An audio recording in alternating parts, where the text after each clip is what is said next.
Hi student, good evening, welcome back your channel name GA Dhoni English classes Patna. हम लोग पिछला class में collective noun के बारे में चर्चा कर चुके थे और आज हम लोग कलेक्टिव नाउन का जो सेकंड पार्ट है उसके बारे में हम लोग चर्चा करेंगे कि आखिर कलेक्टिव नाउन का सेकंड पार्ट है क्या। पिछला क्लास में हम लोग देखे थे कि जो कलेक्टिव नाउन थे उनको तीन भागों में बांटा गया था। फर्स्ट आपका था group collective noun, second part था आपका जनरलाइजिंग कलेक्टिव नाउन और जो थर्ड पार्ट था वह था आपका डिस्ट्रीब्यूटिव कलेक्टिव नाउन। हम लोग ने पिछला वीडियो में ग्रुप कलेक्टिव नाउन के बारे में चर्चा कर चुके थे। आज हम लोग जनरलाइजिंग कलेक्टिव नाउन के बारे में चर्चा करेंगे कि जनरलाइजिंग कलेक्टिव नाउन आखिर होता क्या है, इसके जो महत्वपूर्ण बिंदु हैं ये क्या होते हैं, इसका एग्जाम्पल क्या होते हैं, ये तमाम चीज़ें हम लोग को जनरलाइजिंग कलेक्टिव नाउन के बारे में देखेंगे कि आखिर होता क्या है इसके बारे में। बिना देर के हुए हम लोग इस अपना क्लास को प्रारंभ करते हैं। दोस्त ध्यान दीजिएगा विद्यार्थी स्टूडेंट, जो आपका जो जनरलाइजिंग कलेक्टिव नाउन होते हैं उसको हिंदी में हम लोग व्यापक समूहवाचक संज्ञा कहते हैं। व्यापक समूहवाचक संज्ञा यानी कि अगर इसका अगर डेफिनेशन किया जाए, परिभाषा बोला जाए तो बोला जाता है कि groups in groups that are made of different kinds of member.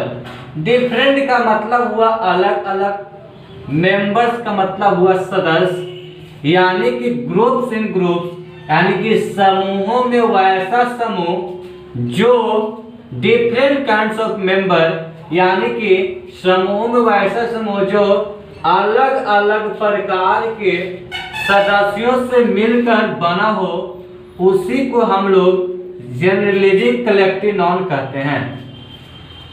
समूहों में वैसा समूह जो अलग अलग प्रकार के सदस्यों से मिलकर बना हो, अलग अलग प्रकार के यानी कि डिफरेंट मेंबर्स, अलग अलग प्रकार के सदस्यों से मिलकर बना हो, वह आपका जनरलाइजिंग कलेक्टिव नाउन कहलाता है।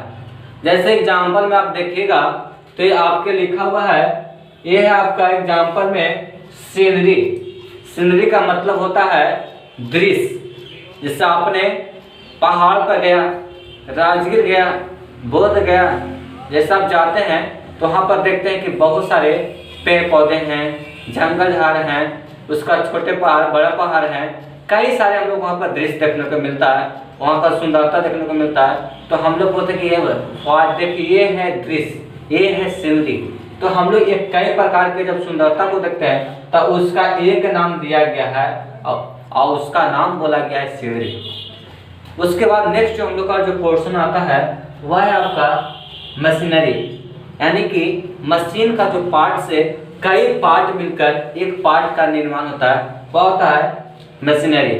जैसे बताइए आप पंखा को देखे होंगे, पंखा में जब उसको खोलिएगा, जैसे खोलिएगा तो उसमें जो पंखा का जो डायना अलग करिएगा, है ना, उसका कॉइल को अलग कीजिएगा, उसको जो आपके पास जो उसके जो चारों तरफ जो जाले बना हुआ रहता है उसको आप अलग कीजिएगा। तो कई पार्ट में बांटा हुआ रहता है और जब उसी को बनाकर फिर हम लोग एक साथ कर लेते हैं तो आपका पंखा कहलाता है। लेकिन जब उसी में से डायना निकाल कर बोलें कि पंखा, तो वह पंखा नहीं हो सकता। यानी कि अगर कई मिलाकर अगर एक सदस्य बना दिया जाता है, एक प्रकार से बन जाता है, वह आपका जनरलाइजिंग कलेक्टिव नाउन कहलाता है। जैसे उसके बाद देखिएगा आप लोग ज्वेलरी देखें, आभूषण को कहते हैं, ज्वेलर्स को कहते हैं। जैसे नेकलेस देखते होंगे, नेकलेस, उसके बाद ब्रेसलेट देखते होंगे, तो हम लोग उसको जहाँ पर सुना रहा तो उसको हम बोलते हैं कि ज्वेलरी है, ज्वेलर्स है, बोल सकते हैं आभूषण है। तो ये आपका जो तमाम जो चीज़ें जो एग्जाम्पल दिया जाता है ये आपका जनरलाइजिंग कलेक्टिव नाउन के अंतर्गत आता है। अब हम लोग देखते हैं कि जो आपका जो जनरलाइजिंग कलेक्टिव नाउन है इसका कुछ महत्वपूर्ण बिंदु है, जो आपका लिखा हुआ है कि सम इम्पोर्टेंट पॉइंट, यानी कुछ महत्वपूर्ण बिंदु हैं। फर्स्ट जो इसका जो इम्पोर्टेंट पार्ट है, महत्वपूर्ण बिंदु है, वे ये है कि जनरलाइजिंग कलेक्टिव नाउन सिंगुलर होते हैं। जनरलाइजिंग कलेक्टिव नाउन सिंगुलर होते हैं और आने वाला जो वर्ब भी होगा वह सिंगुलर वर्ब होगा। आने वाला वर्ब भी कैसा होगा जी? सिंगुलर होगा। सेकेंड आपको इम्पोर्टेंट फैक्ट्स क्या याद रखना है कि जो जनरलाइजिंग कलेक्टिव नाउन होते हैं वह अपने पीछे एस, ईएस या आईईएस साथ में नहीं लगाते हैं। यानी कि जो जनरेटिंग कलेक्टिव नाउन होते हैं वह अपने साथ सिंगुलर तथा सिंगुलर वर्ब यूज करते हैं।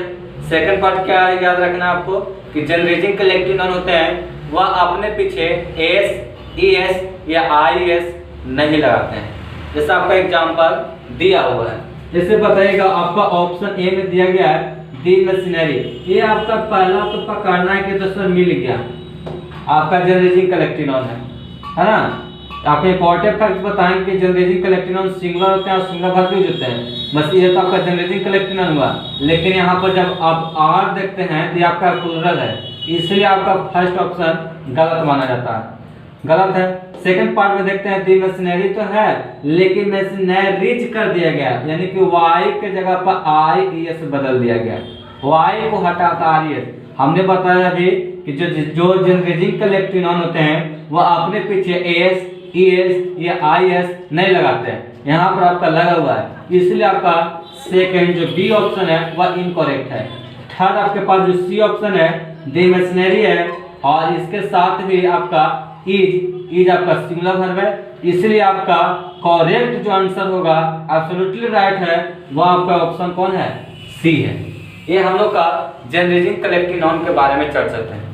इसके बाद हम लोग देखते हैं आपका डिस्ट्रीब्यूटिव कलेक्टिव नाउन के ऊपर कि डिस्ट्रीब्यूटिव कलेक्टिव नाउन कौन कौन होते हैं, कैसा होते हैं, उसके बारे में चर्चा करते हैं। इसके बाद हम लोग देखते हैं डिस्ट्रीब्यूटिव कलेक्टिव नाउन के ऊपर। जो डिस्ट्रीब्यूटिव कलेक्टिव नाउन होते हैं उसके बारे में हम लोग देखते हैं। अब हम लोग जनरेटिंग कलेक्टिव नाउन के बारे में देख चुके हैं, अब हम लोग डिस्ट्रीब्यूटिव कलेक्टिव नाउन के ऊपर ध्यान देंगे। जो आपका जो डिस्ट्रीब्यूटिव कलेक्टिव नाउन होते हैं वह आपका वितरक समूहवाचक संज्ञा होता है। डिस्ट्रीब्यूटिव कलेक्टिव नाउन मीन्स होता है वितरक समूहवाचक संज्ञा।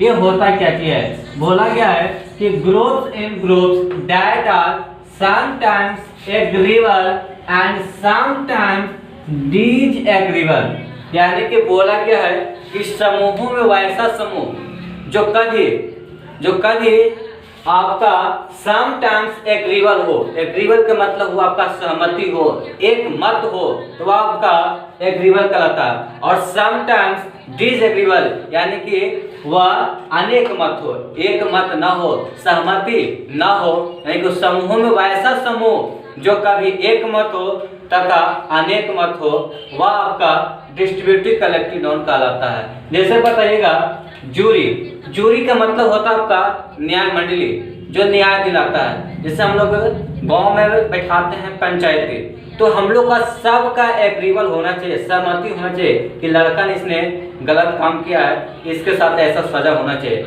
अगर सभी ने इसका सहमति करता है, हाँ करता है, तो वह आपका न्याय मंडली सही पूर्वक उसको मान लेता है कि नहीं इसने फैसला सही किया। अगर इसका जब अनेक मत होता है, कोई बोला कि नहीं लड़का ने गलती नहीं किया, उसने गलती किया है, मतलब उसने गलती नहीं किया, इसने किया है, तब हम लोग को वहाँ पर अलग अलग मत आ जाता है। जब अलग अलग मत होगा और एक मत होगा तब हम लोग देखते हैं कि कब सिंगुलर होता है और कब प्लूरल होता है। इसके बारे में हम लोग कुछ आपका इंपॉर्टेंट फैक्ट्स पर देते हैं। पहला आपका जूरी हुआ जिसको न्याय मंडली कहते हैं, इसमें आपका कभी हाँ भी हो सकता है कभी ना भी हो सकता है। उसके बाद हम लोग देखते हैं कमिटी, कमिटी का मतलब आपका समिति। अगर हम लोग कमिटी देखते हैं तो कभी समिति में हाँ होता है तो कभी ना होता है। कभी हम लोग पार्लियामेंट देखते हैं, पार्लियामेंट मतलब होता है आपका संसद। कभी आपका नरेंद्र मोदी हाँ कर सकता है तो कभी राहुल गांधी हाँ कर सकता है, कभी दोनों नहीं कर सकता है, कोई हाँ तो कोई ना, कभी सहमति बन भी सकता है कभी सहमति नहीं बन सकता है। जब सहमति बनेगा तो एग्रीबल, जब सहमति नहीं बनेगा तो उसको बोलते हैं डिसएग्रीबल। देखते हैं आखिर होता है क्या चीज डिस्ट्रीब्यूटिव। इसके ऊपर जब एक मत हो, जब दोनों का एक मत हो, यानी आपका बोला गया कि सम इंपॉर्टेंट पॉइंट्स में कि जब डिस्ट्रीब्यूटिव कलेक्टिव नाउन में जब सभी सदस्यों का एक मत हो, जब सभी सदस्यों का एक मत हो तो वह सिंगुलर होता है तथा सिंगुलर वर्ब लेता है, तथा सिंगुलर वर्ब लेता है।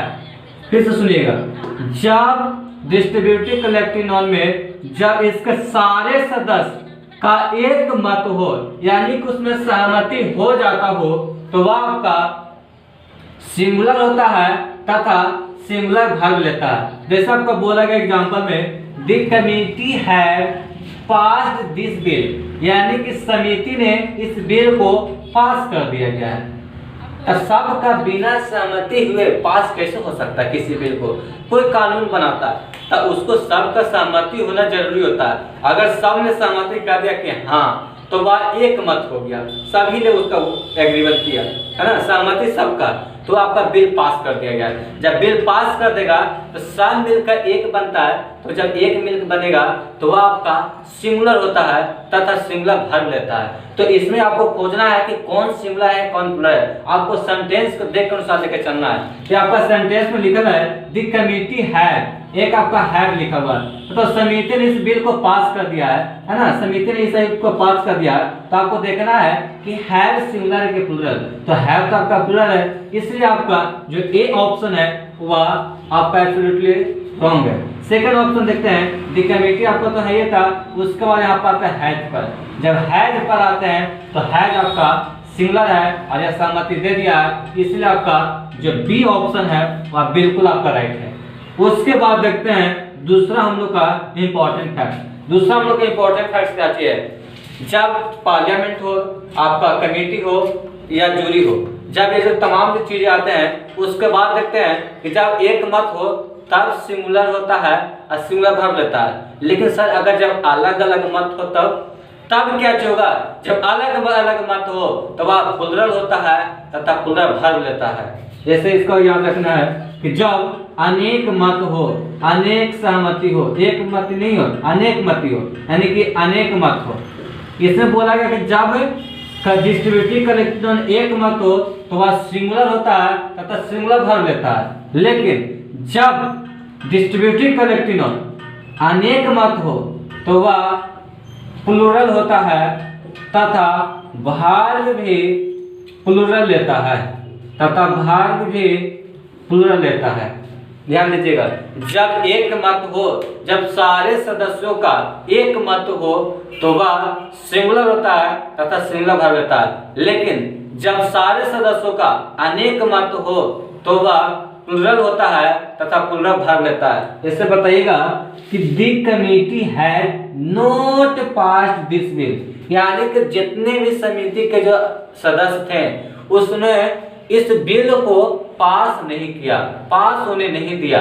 तो जब पास होने नहीं दिया इसका मतलब है कि अनेक मत हो गया। कोई बोल रहा हाँ, कोई बोलता है ना। जब अनेक मत हो तो वह आपका वर्ब सिंगुलर नहीं बल्कि प्लुरल लेता है। तो आपको खोजना है कि इसमें सिंगुलर कौन है और प्लुरल कौन है। अगर इसमें वर्ब प्लुरल है तो आपका आंसर बिल्कुल सही है ये। जैसे बताइएगा दी कमिटी, ये तो आपका डिस्ट्रीब्यूटिव कलेक्टिव नॉन का है। उसका देखिए यहाँ पर वर्ब आपका दिया है तो अभी सिंगुलर होता है। हमको जब अनेक मत हो, क्योंकि यहाँ पर नोट लगा हुआ है, जब अनेक मत हो, जब अनेक मत होगा तो वह आपका सिंगुलर नहीं प्लुरल चाहिए, इसलिए आपका आंसर ए बिल्कुल गलत है। आंसर देखिएगा दी कमिटी, दी कमिटी का यहाँ पर हैव लिखा हुआ हैव नोट, तब वर्ब देखिए यहाँ पर हैव है, जब वर्ब रहता है तो हैव प्लुरल है, इसलिए आपका आंसर बिल्कुल बी एब्सोल्युटली राइट है। अगर आपको मोटा मोटी ये याद रखना है कि डिस्ट्रीब्यूटिव कलेक्टिव में किसमें आपका कि कभी भी समूह में वैसा समूह जिसमें इसका सारे सदस्य का कभी एक मत हो तो कभी अनेक मत हो। अगर एक मत होगा तो वह सिंगुलर होता है तथा सिंगुलर वर्ब लेता है। जब डिस्ट्रीब्यूटिव कलेक्टिव में अनेक मत हो यानी कि सहमति नहीं बनता हो, नहीं हो, तो वह प्लुरल होता है तथा प्लुरल वर्ब का यूज होता है, यूज लेता है। आज हम लोग ये डिस्ट्रीब्यूटिव कलेक्टिव नॉन देख चुके हैं और आज हम लोग का कलेक्टिव नॉन पूरी तरह से समाप्त हो चुका है। हम लोग नेक्स्ट क्लास में मटेरियल नॉन और एब्स्ट्रैक्ट नॉन के बारे में चर्चा करेंगे। अगर आपने इस वीडियो को पहली बार देख रहे हैं तो प्लीज़ लाइक, शेयर और सब्सक्राइब करना ना भूलें। अगर आपका एक लाइक देने में क्या हर्ज है, आपको क्या जा रहा है एक लाइक देने में, अगर आप एक लाइक देते हैं उससे हम लोग का मेरा मनोबल और बढ़ता है, इससे और अधिक बनाने का जुनून पैदा होता है। इसलिए आपको एक लाइक, जब वीडियो देखते हैं तो एक लाइक देना ना भूलें। आज के लिए इतना ही, फिर हम लोग अगले क्लास में मिलते हैं। जय हिंद, जय भारत।